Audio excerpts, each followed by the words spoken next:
Всем привет! Задолбал стук в передней подвеске Лада Калина. Думал, это шаровая. Открутил шаровую. Здесь два болта открутил. Оставил на рычаге. Ну, проверил. Шаровая в хорошем состоянии. Оказывается, стучит вот такая вот штука.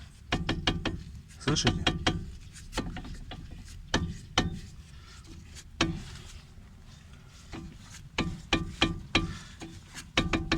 Это выработка суппортов направляющих.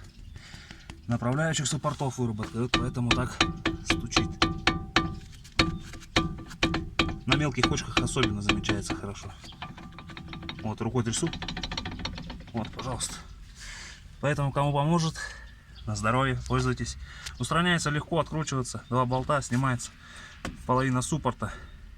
Набивается. Лучше меняется направляющая полностью новая, потому что она не выработка. И набивается смазкой для суппортов пыльники. Все. Большое спасибо. До свидания.